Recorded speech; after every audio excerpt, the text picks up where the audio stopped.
Welcome to Native America Calling. I'm Sean Spruce.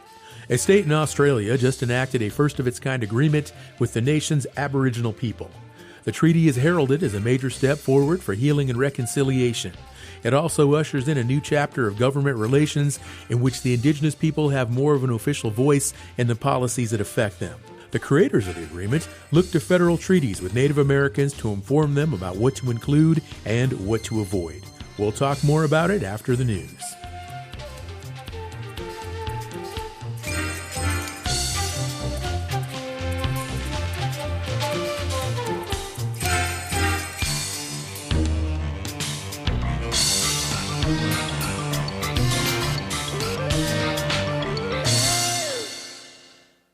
This is National Native News. I'm Antonia Gonzalez. Thanksgiving is a holiday that often gives Native people mixed feelings. Brian Bull of Buffalo's Fire shares a few perspectives from across Indian country. On one hand, the romanticized depiction of pilgrims and Indians happily feasting together in 1621 sidesteps the wars, disease, displacement, and oppression that came in the centuries afterwards. Some Native people boycott Thanksgiving, and the United American Indians of New England will hold their annual Day of Mourning this year, a protest held in Plymouth, Massachusetts since 1970. On the other hand, Native people love to eat with friends and family. What is one to do? Anne-Marie Dakota is the Indigenous Curriculum and Instruction Specialist for Bismarck Public Schools. A member of the Turtle Mountain Band of Chippewa, Dakota helps educators teach about Thanksgiving from a more authentic Native perspective. And her family reframes holidays like Thanksgiving and the 4th of July to be more relevant to them. So instead of celebrating the holidays, they celebrate still being here, the survival, the ancestor histories. They acknowledge what happened to us. That's one thing that I would like to push, that we're still here, and that's why we still celebrate, to keep our language, stories, and culture alive. And that Thanksgiving turkey might be pushed aside to make room for fry bread, Indian tacos, and Dakota's personal favorite, wild rice casserole. Someone else who's given the holiday a lot of thought is Nancy Kelsey, an Anishinaabe of the Little River Band of Ottawa Indians and a columnist for Cleveland's Plain Dealer newspaper. She thinks it's important Native people reflect on the holiday and make it their own. Given all of the centuries of labor on our ancestors' part for us to be here as thriving people, there is no wrong way to celebrate Thanksgiving. We can make the holiday into something that is special for us. Kelsey says allies, including teachers, can learn about the tribes native to the lands they stand on, lift up and celebrate Indigenous storytellers, and speak up when racist and ignorant things happen. For National Native News, I'm Brian Bull. The Gila River Indian community has long relied on convenience stores to feed its 13,000 residents, who otherwise may have to drive as far as half an hour away to neighboring cities with grocery stores. But as KJZZ's Gabriel Pietrorazio reports, a new market, a decade in the making, has opened much closer to home. This isn't a Bash's, it's not a Safeway or a Walmart.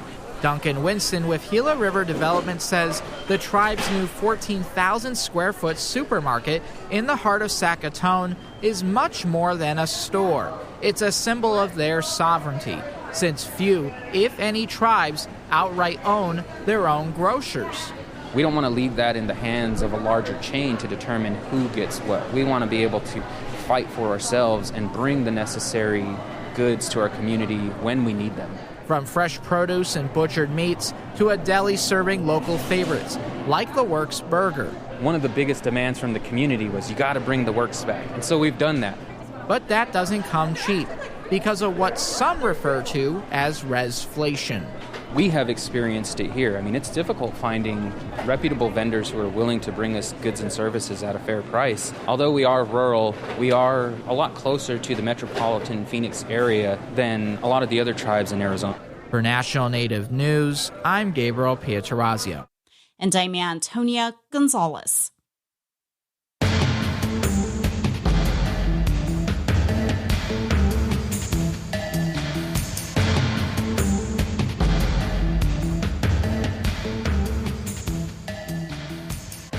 National Native News is produced by Kawanak Broadcast Corporation with funding by the Corporation for Public Broadcasting. Need an actionable plan to achieve your goals? Kaufman & Associates strengthens Native organizations through culturally grounded strategic planning. More at kaufmaninc.com. KAUFFMANINC.com. Skooktash. For more than 40 years, Ramona Farms has revived ancient traditional foods, tepary beans, pinoli, polentas, and more, all from store.ramonafarms.com. Ramona Farms supports this show. Tom Yang.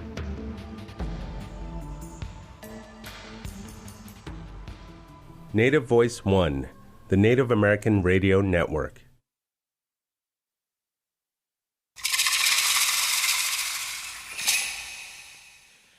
This is Native America Calling. I'm Sean Spruce.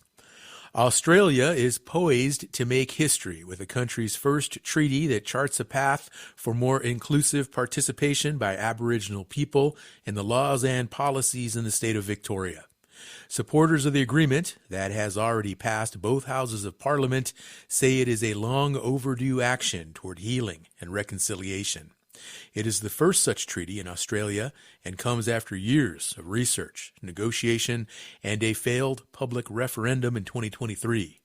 The language in the treaty reflects, among other details, a recognition of how treaties worked and didn't work when it comes to Native Americans and federal government. Today we'll hear from those who worked to make the treaty happen and what their hopes and concerns are following this historic action.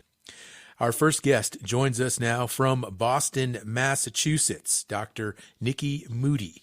She is a professor of Indigenous Studies at the University of Melbourne. Nikki, welcome to Native America Calling. It's a pleasure to have you on the show, and please tell us what tribes you are from. Yama Malaya, that's hello friends in the Gamilaroi language of my mother's people. I'm a proud Gomeroi woman from the state of New South Wales in Australia, and I'm joining you today from the lands of the Massachusetts people. Wonderful.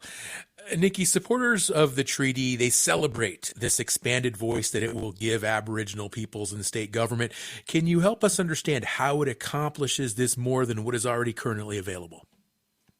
Yeah, absolutely, Sean. I think the important thing to know about the Australian context is that it is a really low rights environment.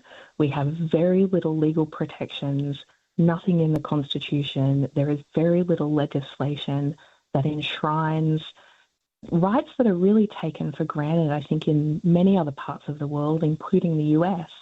The right to self-determination, for example, is not really something that exists in Australia. So what this legislation is doing is pushing forward into really new territory for us. It enshrines the right to tell the truth. It enshrines the right to self-determination. It enshrines a whole range of new relationships between First Peoples and the Victorian government. It's astonishing, really, the kinds of scope that this treaty gives us, and is simply the result of decades of hard work and activism by families and communities from Victoria. It's really quite a momentous occasion to see and to be a part of. Now, there are measures in the treaty that chart a path for reconciliation. Tell us more. What are those measures? So the treaty legislation itself kind of creates three parts to it. It has a parliamentary structure, it has an independent monitor, kind of an evaluation arm to it, and it creates a mechanism for local truth-telling processes.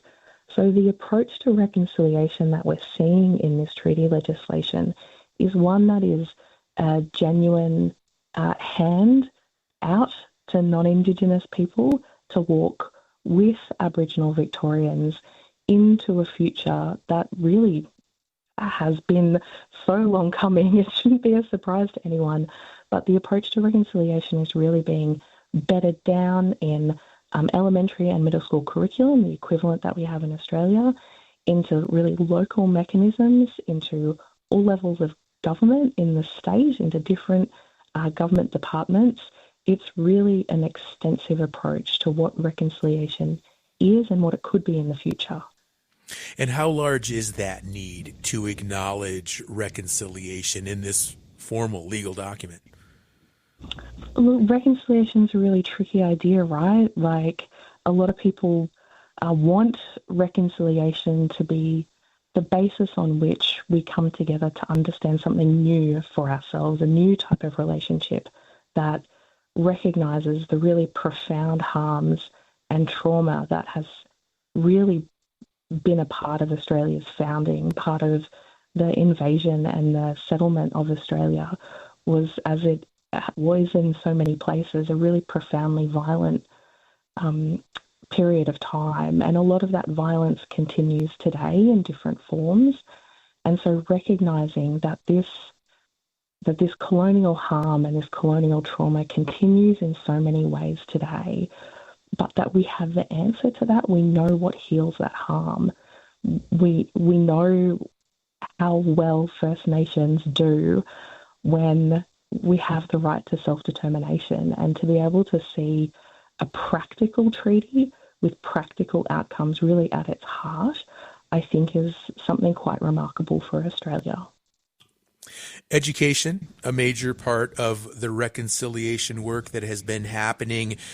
Where will citizens of Victoria first see that educational component surface? It's really incredible to see this proposed change to the state school curriculum in Victoria. So everyone from the first years of high school through to about year 10 of schooling will start to see different parts of Australia's true history being taught in their classrooms, to have the opportunity to learn, to understand more about the oldest continuous living culture in the world and what that means, the activism and strength of Victorian Aboriginal people really is something that is really a light for a lot of Australia to look towards what those families and communities have achieved. So the idea about what it is that our young people are going to be learning, what is the knowledge that they're going to be able to then take with them into their adult lives, to their families, to their jobs, into the future, is really going to start seeing, I hope, a quite remarkable change in the way that people understand what it is that First Nations have the right to be able to do. What are we passionate about? What do we care about? And ultimately, at the end of the day, that's a better, more ethical, more just, hopeful relationship for a future that's more sustainable for everyone. Thank you, Nikki. I want to bring another guest into our conversation now, Al Fricker. He is a lecturer in the Nakiri Institute of the Faculty of Arts and Education at Deakin University. He joins us from Melbourne, Australia. Al, welcome to the show. Good morning. And please tell us what tribe you are from. Thanks so much, Sean, for having me. So my mob are the Judge Alwarang mob. So we come from the Central Goldfields region in Victoria. Wonderful. Al, the educational work that we just heard Nikki describe, what all will it take to incorporate this into the education system there in Victoria and perhaps elsewhere in Australia as well? So I think, broadly speaking, the work will be certainly something that's going to have to be a significant reform to the curriculum primarily, so that we can build in the important truth, especially around Australian history, and also seek to embed more Aboriginal and Torres Strait Islander content and contexts across the wider disciplines. So we're talking things like literacy, numeracy, STEM, fine arts, and the rest. And I think also it's going to involve some significant undertakings from the State Department of Education and the teachers' unions to support educators to actually become far more confident and competent in this space to engage with these same knowledges appropriately and effectively with their students. All right. Now, this treaty, Dr. Fricker, it only applies in the state of Victoria. What is the potential for it to influence decisions elsewhere, though? I think it's pretty clear that the other states and territories and the federal government in Australia are sort of watching this space quite significantly. And I think It's very much a wait and see. I think what we have a great opportunity to do in Victoria is to essentially demonstrate that this is not a process where we're taking away from anybody. And in fact, what we're actually able to do are establish really important relationships with the government that will not only support better outcomes for Aboriginal and Torres Strait Islander students in schools and communities more broadly, but we actually create a really wonderful example of how this sort of work can actually benefit every single citizen, regardless of their cultural context as well. All right, thank you. Nikki, back to you. What barriers remain now going forward? Oh, Sean, well, you ask an interesting question. I think, as Dr. Fricker mentioned, there is a really significant challenge in figuring out what is the nature of training and professional learning that needs to happen for not just teachers in schools, but for school leaders, for our parents who are involved in the change that's going to happen in schools, but also to the broader professional workforce, because whilst these changes are taking place, professional learning for teachers is rolling out, we also have new training opportunities and new standards of cultural competency and principles of reconciliation and treaty being rolled out amongst public servants as well. So the kind of investment in uplift, the kind of investment in new knowledge, how do we bring people together to really understand what this means for our day-to-day working lives is really going to be quite a significant change. But the state government has demonstrated its good intentions in this space, and I think that we can only see good things, but there are significant challenges in the resourcing and in holding the state to account in a really genuine commitment to doing this in a way that really provides people the opportunity to make sense of what this means for them as professionals working in schools or working in government departments. Australia, poised to make history with the country's first treaty that charts a path for more inclusive participation by Aboriginal people. And we have more guests to talk with on the other side of this break.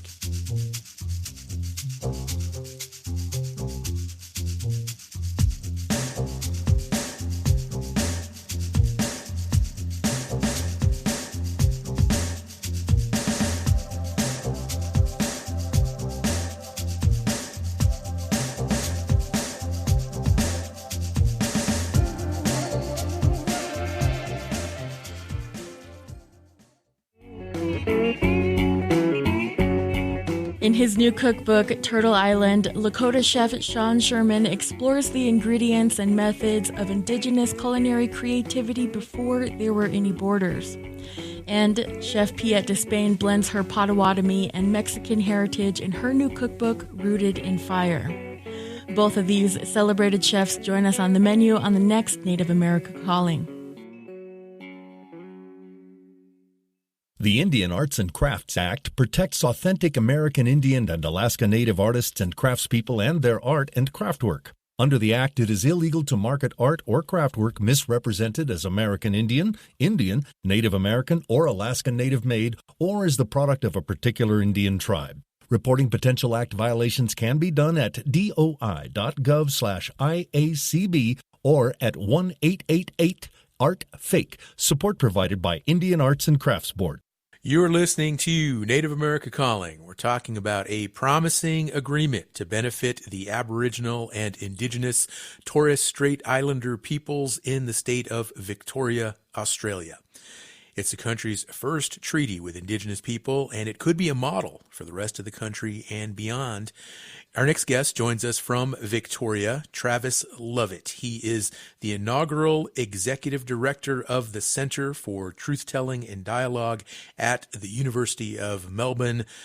Travis, welcome to NACDU. Good morning, and please share with us what tribes you are from. Latun Latlin Yung Travis Lovett Kerama Gunjamar meeting Linian Cook on Ken and Connotated Bujbim. Yung bin meeting or under ma meeting cool and meeting Nian Calabanjol Wangwa Ma Wu round book Bidong Beauty meeting. I just acknowledge I'm a proud Kerama Gunjamar man. My name is Travis Lovett. So Gunjamar country is down, people may know in Portland, not in the States obviously, but in Victoria. And pleasure to be here today, and pleasure to be able to join all the special and deadly guests on the segment here too. Well, Travis, that is one really beautiful important. language. One other point, sorry. It's really important that we also share language. Sure.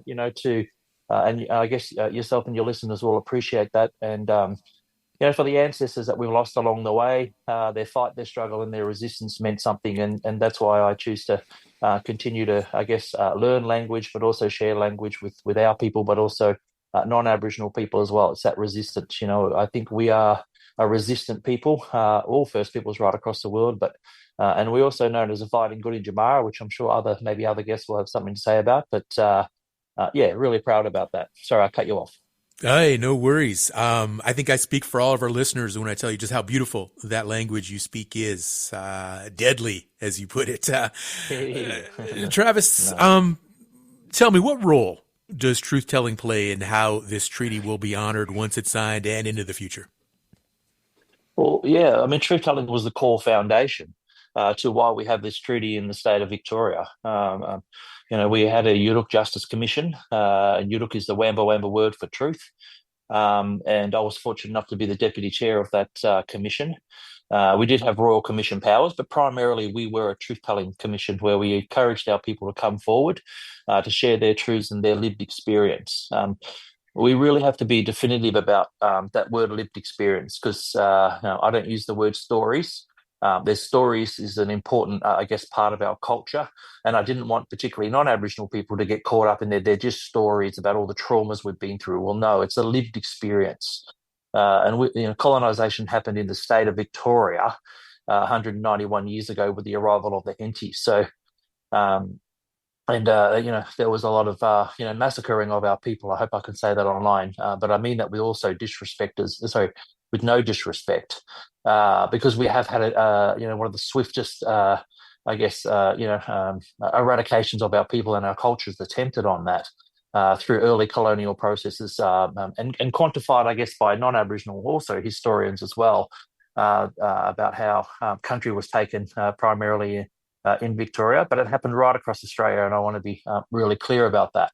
But telling the true history and our people having a process to be able to come forward and share their truths and their lived experiences with the state was the quantification as well. We also encouraged non-Aboriginal people at a point in time throughout this 4-year commission, but we inquired into areas such as health, housing, education, criminal justice, child protection, land, sky, water, economic prosperity, political life, access to records and sovereignty, a few other things. That was one of the broadest ever terms of reference that a Royal Commission has undertaken.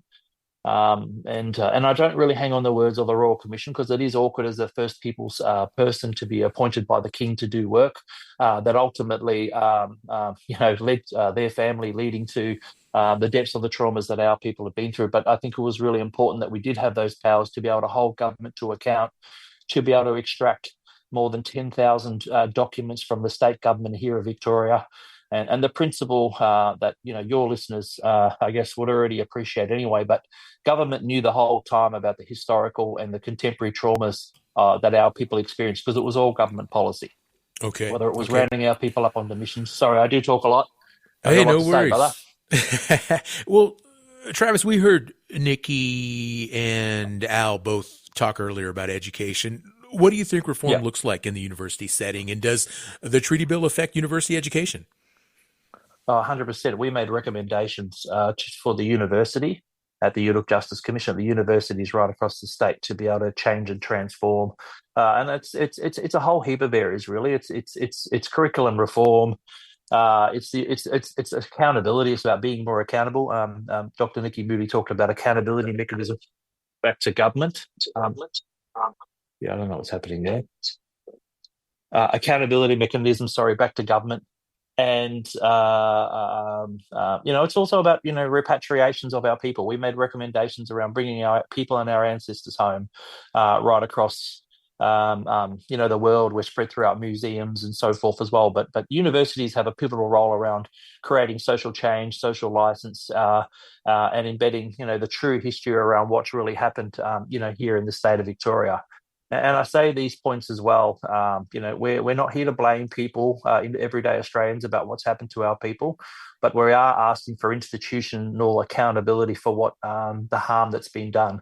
Also, universities right across the world, particularly in Australia, doing their own truth telling and having a deep look at themselves. A lot of the universities of Melbourne's, infrastructure was founded on the basis of my people's lands in Gunditjmara people, but then obviously spread throughout when they've created campuses and so forth in other locations. And I guess in Melbourne, it's on Wurundjeri, Wurrung country, and there's other facilities there. So doing deep dives into their own, role in that colonial process as well. There's so many different facets. It's how corporate services are run. What does reparations and redress look like? We made recommendations to the state government about what that looks like. So institutions also need to take a really good look at themselves about what are they doing to give back, to enable, to also help our societies heal. I think, both people before talked about healing. We want to heal as a people. We truly do. And we've said for 200 years plus that we want to walk beside non-Aboriginal people to get the job done, but it needs to be based on the true history, the true lived experience of First Peoples. And it's not just the historical traumas, as we've discussed at the UDUC and as we highlighted through truth-telling as well. All right. Thank you, Travis. Really appreciate all the insights you can add to this conversation. Let's bring another guest in now. Also in Victoria, this is Lydia Thorpe. She is an independent senator for Victoria and represents the Black Sovereign Movement. Senator Thorpe, good morning. Welcome to our show. And please share what tribes you're from. Good morning, Sean, and thank you for having me. I'm Gunai Gunditjmara and Djaparang woman, grandmother, mother, and I live and work on Wurundjeri country. Thank you, Senator Thorpe. Now, the First Peoples Assembly of Victoria played a major part in getting this treaty written and both approved. How will its role change now? Well, it's now up to traditional owners on their own country to start shaping what treaty looks like for them. There are a number of clans and nations around what is now called Victoria that need to participate in this process in a way that brings justice to their land, their waters, their people, and the state treaty is about ensuring that those nations have a say now. It's the Assembly's been, representative of a portion of what is now called Victoria. And I think by going out now and having traditional owners self-determine their own destinies is just as important as the treaty itself. Senator, you opposed the Voice to Parliament referendum in 2023 for a constitutional amendment giving a voice to Aboriginal and Torres Strait Islanders in parliamentary decisions. How is the treaty bill now different? Well, throughout in fact, before the referendum on the voice, during the referendum on the voice, I always demanded that truth-telling come first, because we do live in a racist country here in so-called lucky Australia, where people don't know the true history of this country. And thanks to Brother Boy Travis for his work on the URUK Commission, which was all about truth-telling. But to go to a voice referendum and ask the whole country to do something for Aboriginal people in this country was always going to end badly when it's such a racist colony that we are all in right now. So truth-telling must come first, then treaty. Treaty is about bringing this nation together. Treaty is about maturing as a nation. And then constitutionally, we could enshrine treaties so that they can't be broken or they can't be at the whim of who's in government. Enshrine the treaty so that it's protected for future generations.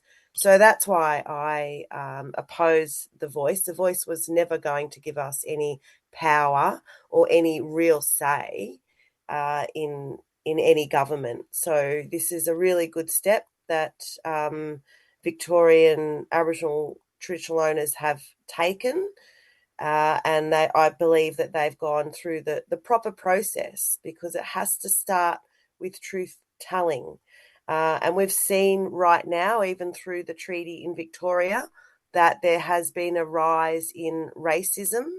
We've had a rise in Aboriginal and Torres Strait Islander people calling 13 Yarn, which is a program or a phone number that you can call for support around, mental health and just general support from other Aboriginal people. And that's because of the rise in racism.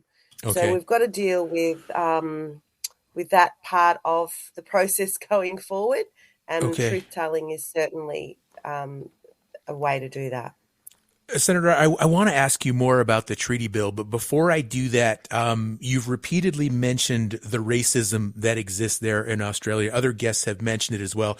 And I think a lot of our listeners here in the States will relate to that. But it would help if you would give me some examples, some specific examples of just how extreme this racism that you folks experience there in your country is.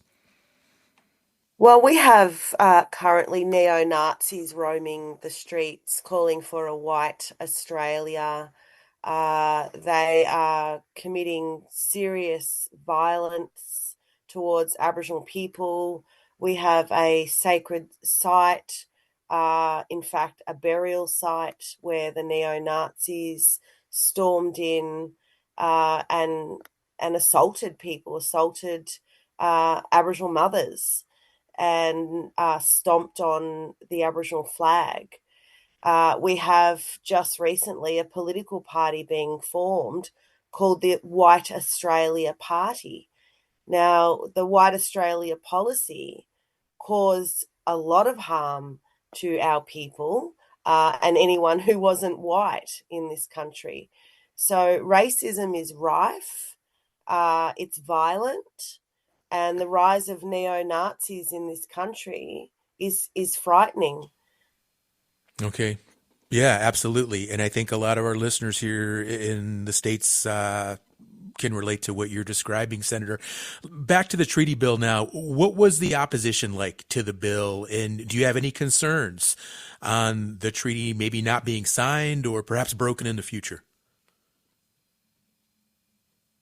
Well, unfortunately, we have a coalition of Conservatives, Liberal Party and the National Party, who form a coalition here in this country, who don't understand treaty and have a process of fear mongering out there to the wider public that we're going to somehow take people's backyards, and that the white people of this country are going to lose something as a result of treaty.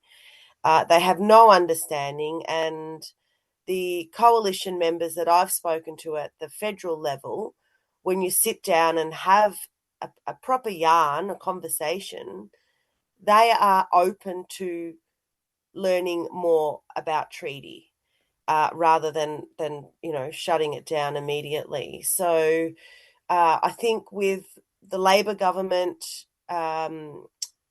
taking this as a win for them and owning treaty in this state is a problem.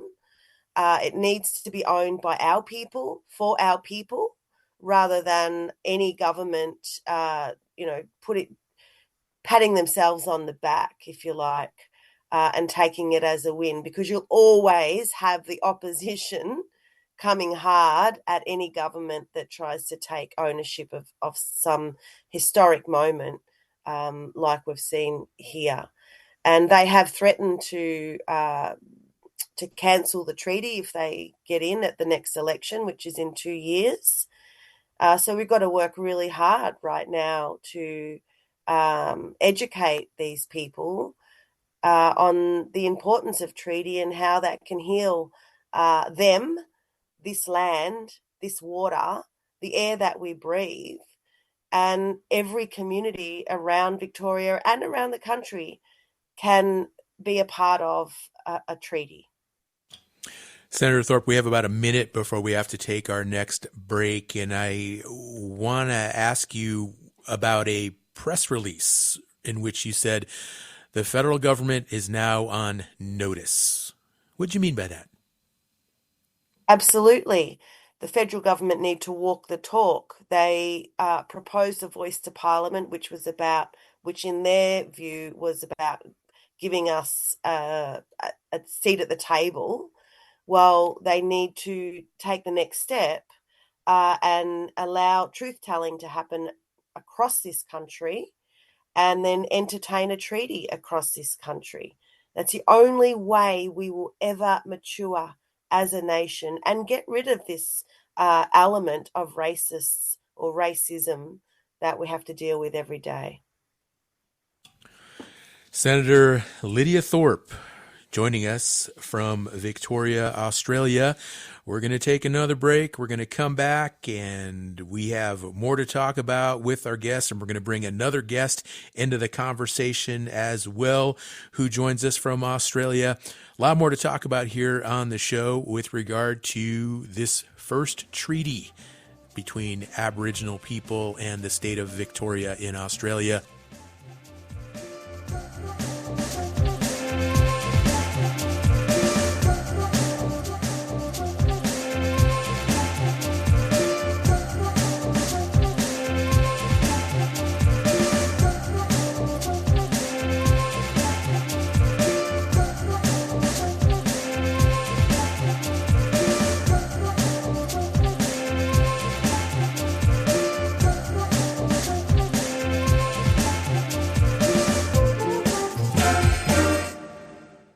Now more than ever, the supporters of this and all Native Voice One programs deserve a little extra love. Learn more about all our public radio underwriters and web-based sponsors at koahnic.org/sponsors-spotlight. Need an actionable plan to achieve your goals? Kaufman & Associates strengthens Native organizations through culturally grounded strategic planning. More at kaufmanic.com, KAUFFMANINC.com. This is Native America Calling. We are focused on what is heralded as a promising step toward representation and reconciliation in Australia. One of the states in the country is finalizing a historic treaty with its Indigenous residents.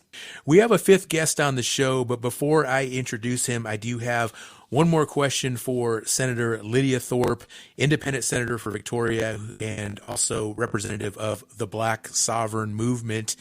And Senator Thorpe, I'd like a little bit more detail on the treaty. Is there anything in the treaty that's not in there, not present, that you had hoped would be there? Absolutely. We have marched and fought for a treaty that brings us justice. We want land back. This treaty doesn't include land back. It doesn't include justice. We have 24,000 Aboriginal and Torres Strait Islander children that have been taken from their mother's arms in this country. We have high incarceration rates, high suicide rates, and in so-called Victoria, they continue to sell off Crown land, which is meant to be treaty land. So by the time we go to negotiate, I'm not sure there's going to be much land left. And also under this Victorian government, they continue to desecrate our water, our land. They're locking up Aboriginal women at the highest rates ever before. So, yes, it's nice to have some education changes within the colony, but at the end of the day, genocide continues against our people. It's slow and sophisticated. And yeah, that's what I'd like to see in a treaty. I know that people have worked hard to get the bit that we've got, which I do say are crumbs on the table. We do have a long way to go. I just want justice for my people, and I don't want our future generations to go through what our old people have gone through and what we continue to go through today. Okay, Senator, thank you so much. 1-800-99-NATIVE. That is the number if you would like to join our conversation today here on Native America Calling. We've got the phone lines open.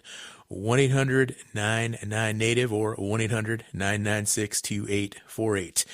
We have another guest in Melbourne, in Victoria, Australia, Dr. Julian Wawiri Kusabs. He is a research fellow at the University of Melbourne. Julian, good morning. Welcome to the show. And please share with us which people you come from. Hey, good morning, Sean. So I'm a bit different here in that I'm a Maori person.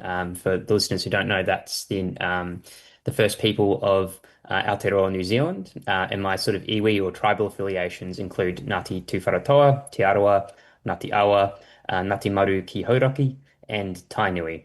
But, at the moment, as you specified, living on sort of, lucky enough to live on beautiful Wurundjeri Boiwurrung country. All right, thank you, Julian. Now, you study treaties, and they have a complex legacy here in the United States because of what Native Americans here often view as a lack of good faith and follow through by the federal government. How are they perceived in New Zealand, where you are from, and elsewhere? Yes. So, for those who haven't heard about it, New Zealand sort of has a very famous treaty called the Treaty of Waitangi that was signed in 1840 by the British Crown and a range of Maori rangatira, which is sort of the word for chiefs, which included, across, a wide range of iwi. It also included women chiefs signed the treaty as well. And I guess with that, I remember you sort of mentioned something that sounds like there's quite a parallel with the North American experience, being that, the treaty is, it's signed, it sort of promises a few particular things, but then often there's transgressions on that treaty from colonial governments. And from what I've heard and discussing it with people here, I feel like it's even sort of been indicated by the other guests on this program. A lot of the First Peoples of Victoria, First Peoples here are very sort of aware of that and cautious of that, and sort of are going to be looking into the future and know that it's sort of a long fight. Even though I think this is quite an important step, they know that sort of carrying through is going to be difficult because of I guess the colonial challenges that so many Indigenous peoples face around the world, even with treaty guarantees. Sure. Now, what's so fascinating here is that the drafters of this treaty, they looked at agreements in places like New Zealand, where you're from, also Canada, the United States. What positive aspects of those treaties will hold promise in Australia now? Well, I think, interestingly enough, I think at least one of the parallels I spot between the Treaty of Waitangi and I guess a key contextual difference is Treaty of Waitangi in New Zealand was signed at 1840 prior to the formal colony, while this is sort of being, sort of negotiated, agreed, and signed, and sort of after 100 and over 150 years into colonization. But I guess one parallel that I sort of see, and I think that's quite specific, is in the Maori version of the Treaty of Waitangi, because it was an English version, the Maori version, it was sort of guaranteed protections of this word called tonga, which sort of refers to treasures. And the interpretation of that word in terms of using guarantees has been used to protect a range of things, or at least allow Maori to allow us to sort of make claims and advocate for protecting a lot of aspects of our culture as treasures, for example. So, for example, in what was called the Waitangi Tribunal, they looked at basically classified the Maori language, which, due to assimilation and colonial pressure, declined in usage and fluency, and sort of Maori, we've kind of used the Tonga classification to say that, there's certain things that count as treasures and protecting that. And I think even though there's sort of not the word treasure or Tonga obviously used in, in the, Australian context, in the Victorian context, in the Aboriginal context, there's plenty here in there about protecting very important things, whether that be law, cultural authority, art, songs, ceremony, dance, and stories. As also as people have sort of said, all these other aspects about about self-determination, even about Indigenous data sovereignty, about fisheries are in there. I know that's also something that's sort of maybe parallel with the North American treaties. So there's that. So I guess to say that even though obviously their treaties, it comes from this historical context. I feel like this treaty is also very unique, especially in terms of the time, what it's sort of asking for, and also I think because the First Peoples of this land, of this country, have their own unique history of resistance, activism, advocating for things, advocating for what they want. So I think this treaty and this political context, even though it sort of connects with broader Indigenous strains of activism around around the world. I mean, it mentions the United Nations Declaration on the Rights of Indigenous Peoples multiple times. I still think it's its own unique, localized example. Coming from a unique history of survival. Julian, what about potential pitfalls? What do Indigenous people need to be mindful of, perhaps cautious of, with regard to these contemporary treaty agreements we're talking about today? Well, I think there's one thing that some of the other guests have sort of have touched on. I think is that, and I guess this is maybe where education comes in, and it's been a real theme, and is the one issue to deal with, and I think that is currently a significant issue back in Aotearoa, New Zealand, is that sort of misinformation, misunderstanding, ignorance, sort of bigotry, hostility that can come up towards obviously coming from a colonial history and from sort of history ongoing legacies and practices of racism, and sort of that sort of misrepresent what the treaty is about, what what Indigenous rights are about, and that's something that's becoming quite difficult. Quite difficult to deal with is to sort of attempt to advocate for addressing and redressing injustices and trying to I think create these new arrangements when they're being sort of misrepresented. I think sort of one of the other guests, Senator Thorpe talked about how there's all the myths that sort of circulate around. Oh, they're going to be this land rights are a threat to your backyard, or things like that. And so I think in this kind of contemporary environment, and I mean I'm sure that listeners in North America can relate to that. Dealing with misinformation, I think about sort of these kind of political issues and social issues is quite difficult to try and branch across and get that get that shared understanding that can actually lead to, I think, to that empathy and to to approach addressing these issues in good faith and to to respect the self-determination and the cultural survival and the social survival of Indigenous peoples and of the First Peoples in this land in particular. Julian, listening to Senator Thorpe earlier, she mentioned some things that were not in the treaty, such as land back or some of the justice issues that are important. And for folks listening here in the States, oftentimes when we think of Native American treaties with the federal government, we think of land claims with regard to tribal lands that were stolen or tribal boundaries that need to be reaffirmed. We think of jurisdictional issues with regard to law enforcement and courts. We think of perhaps hunting and fishing rights. But what I'm hearing today is a treaty that doesn't include some of those types of issues. Some people might even think, well, this is really more of maybe an agreement or even like a more of an acknowledgement than a legal treaty. What's your thought on that? I mean, am I off here, or is this something that we need to think about as well?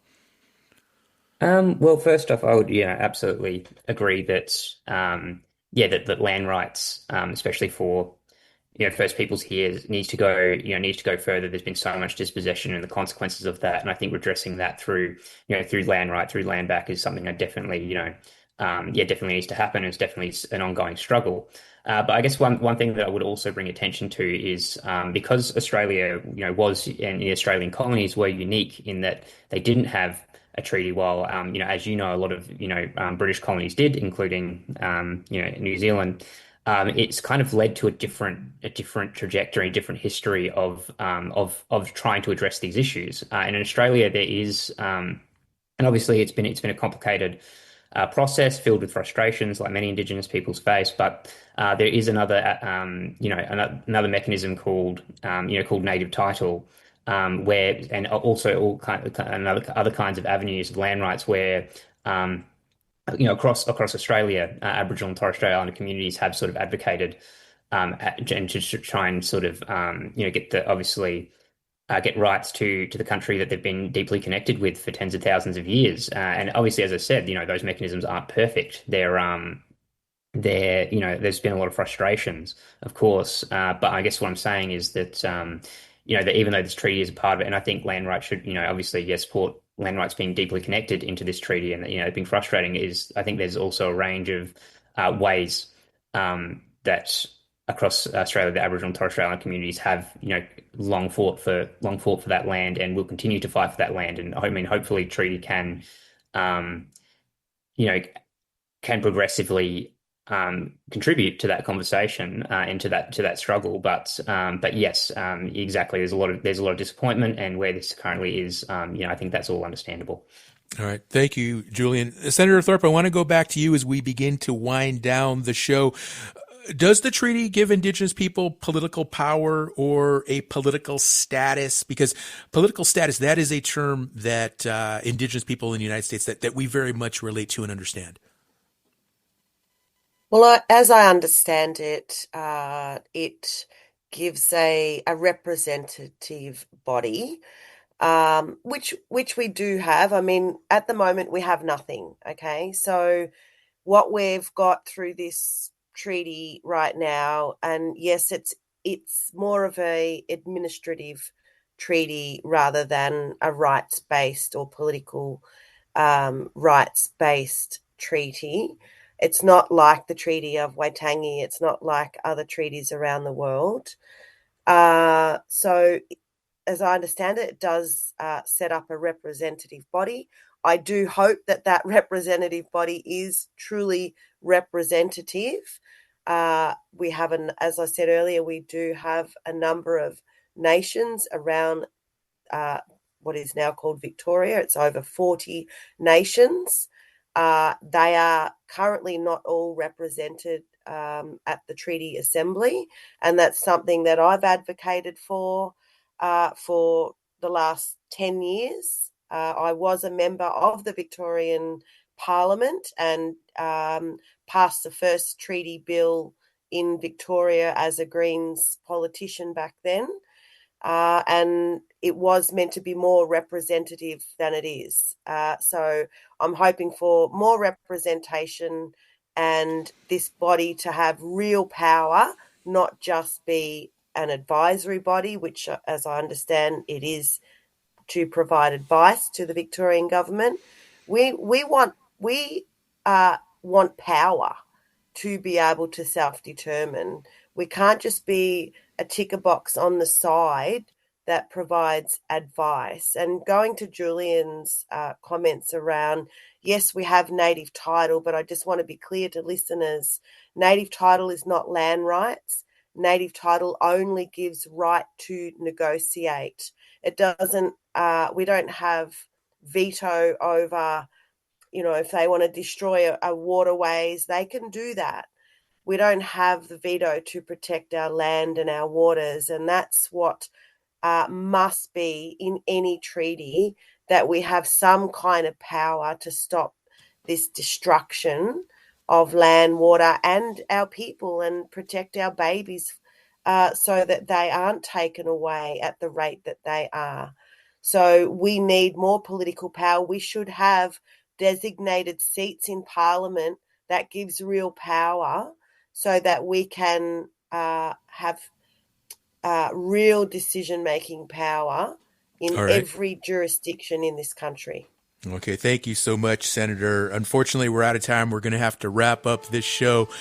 But I want to say thank you to all of our guests who allowed us to have what we consider a proper yarn here on Native America Calling today. Dr. Julian Wawiri Kusabs, Dr. Nikki Moody, Senator Lydia Thorpe, Travis Lovett, and Dr. Al Fricker.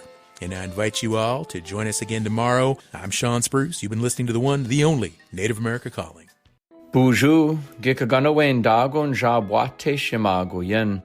Ganoje no kida ni shinabe akwazi wigamigung jigikendaman dawajge ijichigayan jabwate shimago yen gedudu shing. Nawaj jigikendaman mawadishawain healthcare.gov/coverage gema ganoj 1-800-318-2596. Gaunde Nagadeg, the Centers for Medicare and Medicaid Services. The Association on American Indian Affairs invites all to Tribal Museums Day, December 6th through December 12th. Tribal museums may offer no-cost or reduced admission, art markets, and live cultural demonstrations. Tribal Museums Day honors diverse Native nations as the experts of their own cultures. You can find a map of tribal museums and more at indian-affairs.org/Tribal Museums Day. The association supports this show.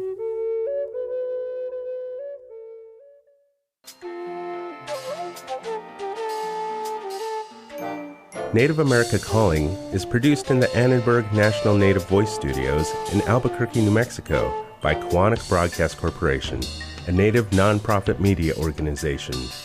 Funding is provided by the Corporation for Public Broadcasting with support from the Public Radio Satellite Service. Music is by Brent Michael Davids. Native Voice One, the Native American Radio Network.